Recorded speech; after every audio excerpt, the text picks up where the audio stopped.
Saint Rose of Lima was born in the capital city of the newly established Viceroyalty of Peru, governed by the Kingdom of Spain, 55 years after the first Spanish conquerors arrived and began colonizing the territory. She was born Isabel Flores de Oliva, the seventh of 11 children. She was reportedly given the nickname Rose shortly after birth when one of the family servants said she saw the infant's face transform into a rose. Her father was a Spaniard and a member of the Spanish army. Though her mother was born in Peru, at least one of her mother's parents was a Spanish settler. Both of Isabel's parents were devout Catholics who instilled a deep faith in their children from an early age. As a child, Isabel manifested a deep devotion to God. She is said to have often spent long periods of prayer in the middle of the night before a shrine she set up in her room. At the age of 11, she received the sacrament of confirmation and formally took the name Rose. Her confirmation was most likely administered by the diocesan bishop who was later canonized as Saint Torribius of Mogrovejo. As Rose matured into a young woman, she was known for her physical beauty, catching the attention of many young men and their families who saw her as an ideal future spouse. However, Rose had no interest in marriage and wanted to become a nun. She was concerned that her beauty was a distraction and even a temptation to others. Her remedy was to cut off her beautiful hair to make herself less attractive. She also rubbed pepper on her face and lime juice on her hands to make her skin less appealing to young men. Although that may seem extreme to some, her intent was to remain pure for God and to take Jesus as her sole spouse.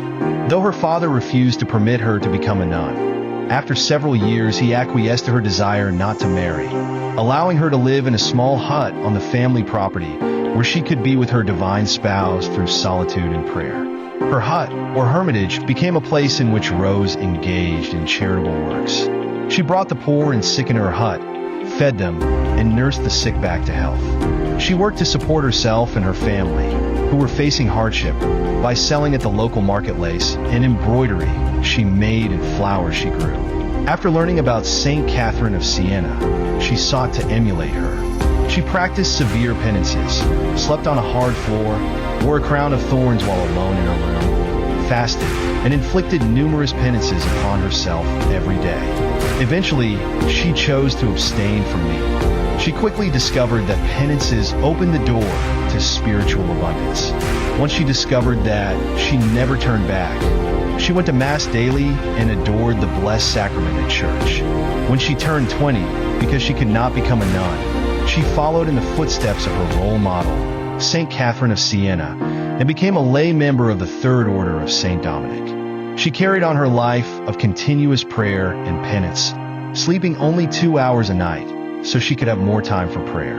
Her self-made bed consisted of broken glass, stone, potsherds, and thorns. She wore her crown of thorns continuously, which pierced her skull, but was covered with roses to conceal the metal spikes. She wore a chain of spikes around her waist. Her fasts were extreme, her penances doubled, but life for Rose was good, very good, and she could not have been happier. For the next 11 years, Rose lived a beautiful and hidden life. She continued her charitable works and entered deeply into union with God. Some saints do great things in the world and church in a visible way. Some give supreme witness to their faith through martyrdom. Others enter or found religious orders or orchestrate new movements within the church. Rose became a saint because she entered into divine union, the seventh mansion, or what has been called spiritual marriage with her Savior. During those 11 years of her life, she frequently had visions of Jesus, the Mother of God, and the saints, with whom she conversed and received spiritual guidance. She entered into ecstasies and raptures and experienced untold interior spiritual favors from her Lord. One of the greatest gifts she received from her divine spouse was long periods of exceptionally painful spiritual dryness. This interior cross produced abundant good fruit as she persevered in her fidelity to her spouse, thus deepening her divine union with him. As her interior purifications were completed, and she completely detached from selfishness, her soul was flooded with the reward of Jesus' manifest presence. He communicated with her as his beloved. Because of her intimate union with God, Rose was able to predict the day of her own death. Her Lord wanted her fully with him in heaven, so at the age of 31, Jesus took her to himself, where she could live forever as one with him. The Archbishop offered her funeral mass, and she was quickly acknowledged as a saint. Around 50 years after her birth into heaven, she was canonized a saint on earth, the first from the Americas to receive that honor. Miraculous healings had been attributed to her intercession while she was alive, and they continued after her death. One legend states that after her death, all of Lima smelled of roses that fell from the sky.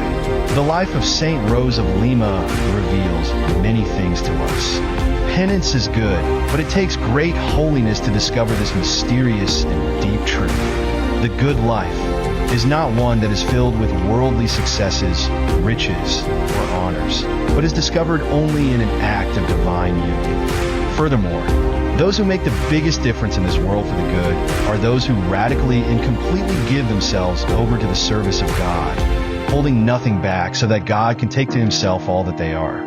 As we honor this great saint of Peru, ponder her simple and hidden life. Everyone can imitate her life and virtues, even though her depth of prayer and commitment to penance can, at first, be intimidating. Try to discover the truths that she discovered, and seek to imitate her by making at least one small choice each day to live a deeper life of prayer and penance. From heaven, you will never regret such a decision.